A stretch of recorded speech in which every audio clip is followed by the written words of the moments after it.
Hi, I'm Brent Buntin, Chief Growth Officer of Code and Theory, coming to you live from Stagwell's content studio on the Convention Center floor here at CES. I'm here with Lucas Herscovici, Chief DTC Officer of ABI. Yeah, Nice to have you today. thank you. Thanks for having me. So, before we get into this, I know you just went on a floor tour. I'm very excited to hear what you saw and what may be applicable to your business, but you've been at ABI for a long time. 26 years. 21. 21 years. 21. You always 21 see the to 6 future. months. Tell us a little bit about your background, how you ended up there, and what you've been working on over the past 21 years. So I joined ABI just out of college. So I'm originally from Argentina. I joined there as a trainee. I started my career in sales, then I moved to marketing. I've always been close to innovation in digital. So I led innovation for South America. That led me to go abroad in 2008.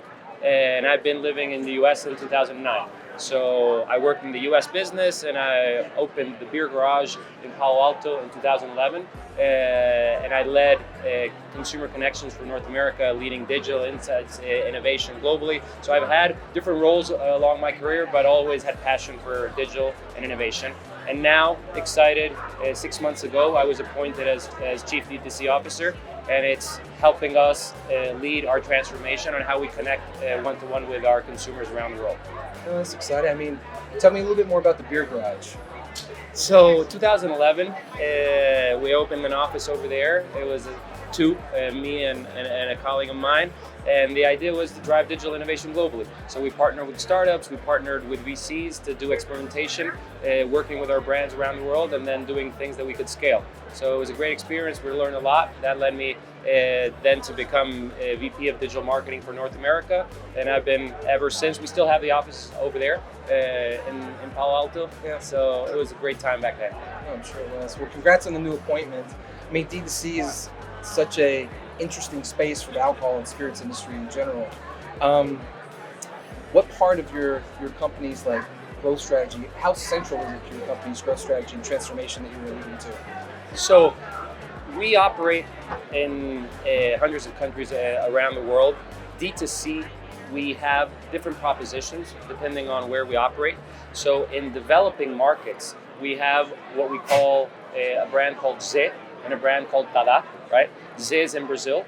And what we do is we offer consumers at the click, you download an app, in less than 30 minutes, we deliver cold beer at supermarket prices, cold.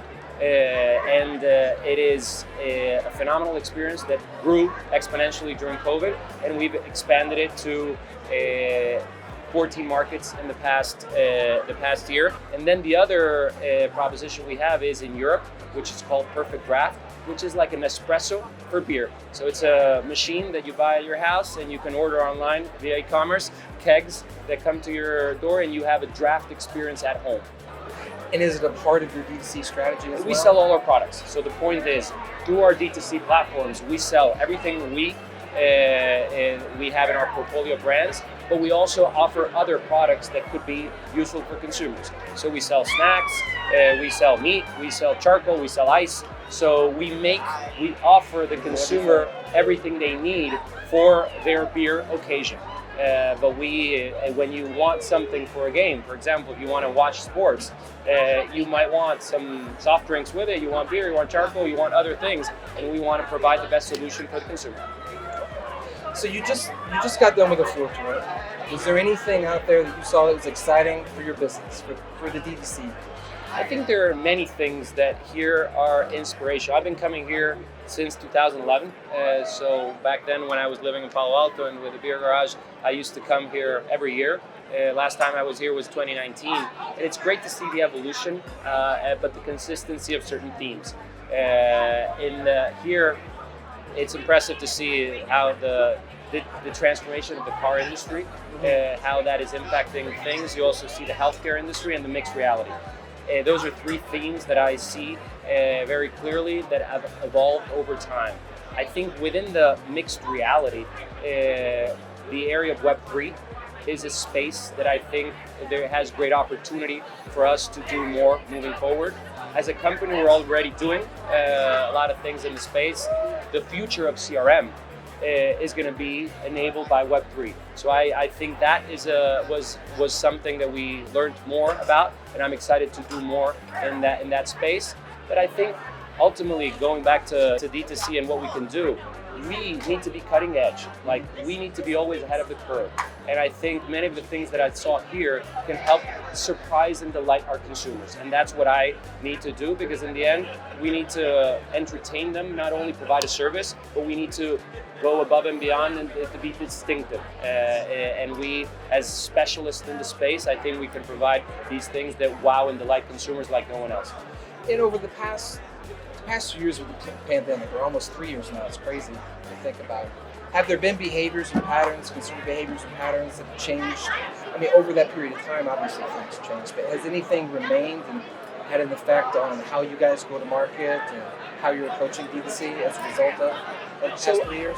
I would say occasions is a very important thing to understand from consumer behavior, and the in-home occasion was already growing and grew a lot during the pandemic, and we saw that after that pandemic, that continues to be at much higher level than what it was prior to the pandemic. So countries we saw like a 10%, 11%, 6% growth in the in-home penetration or consumption of beer, and that's something that we will see moving forward continue to grow.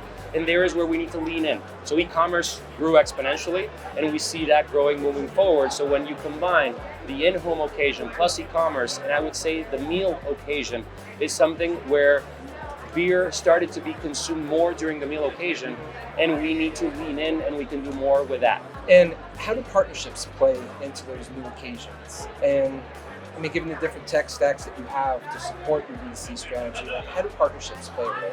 So there are different type of partnerships. You have tech partnerships and you have portfolio partnerships, right? So as I was giving you an example now on meals, we've done partnerships with meat companies to enhance the meal occasion, the barbecue occasion in Brazil. And we were able to grow penetration of barbecue drinkers, and we know that the consumers that buy barbecue have 30% higher frequency than consumers that don't buy barbecue. So my point is, partnerships need to be seen as from a holistic perspective, and we're doing more and more partnerships around the world to find the right partners to enhance the value proposition to the consumer. Same applies for technology. We have different partners around the world for the different products we have, and we're always trying to find the best way to be able to deliver value to our consumers. Okay. Now, with the different constraints on a market-by-market basis, specifically the US right now, like, what does your DTC strategy entail? So, in the US, right, there's as you said, there's the 3-tier system that makes it harder in most states to be able to do what I just described, what we're doing in Brazil and Latin America via Zero Tala, because you can't do it. But you still can do a lot of things through e-retail, what we call. You can sell through Walmart.com, you can sell through Drizzly, you can sell through many other platforms that allow us to connect with consumers and sell products in a digital, seamless way. We have a strong team there, we have strong partnerships, we always try to be above our fair share and provide our consumers the best assortment possible, but we're also experimenting, as I said, perfect draft. What about merchandise? Is merchandise a big... Merchandise is a big business, right? Like, people love our brands, like Budweiser, Bud Light, Stella, Corona around the world. So people love our brands, love the coolers, whatever we put glasses. We did now the World Cup activation. We had aluminum glasses of Budweiser. I want to come back to the World Cup. Okay. I know you have some stories. I have. So being from Argentina, it's a good topic. So yeah, whenever we do merchandise with our products, we know that is a win-win. Consumers love it, and it helps our brands go above and beyond the product itself, and it's something that remains in consumers' home. It's badge. So yeah, it's a big business. We're doing a lot with D2C. And what kind of consumer insights are you generating through those partnerships? Is Drizzly providing you a lot of data? Is it mostly from your owned and operated platforms? And how are you using that to drive innovation? Obviously, the more direct relationship you have with the consumers, the more insights you gather. So yeah, the partners like Drizzly or Walmart, they provide some insights, But the level that we have, I would say it's a different level when, for example, Perfect Graph machines, we know that the moment of more consumption for the games during the World Cup was 1 hour before the game. We know when the VAR is happening, that's a moment in which consumers consume again. So there are moments in which we can activate through the insights that we see there. But how different is the data market by market? You know, what kind of data you can capture and how you can use it. So obviously we'll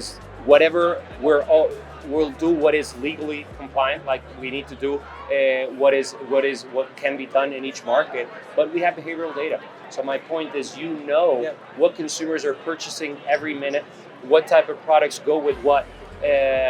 We know where their consumers are, and that helps us activate things in a very different way. And the beauty of D2C is today D2C could be, 10% of Rio de Janeiro now, they buy through Zip.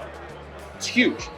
But the value goes way beyond. But in other parts of the country, it's 1% of the sales is D2C.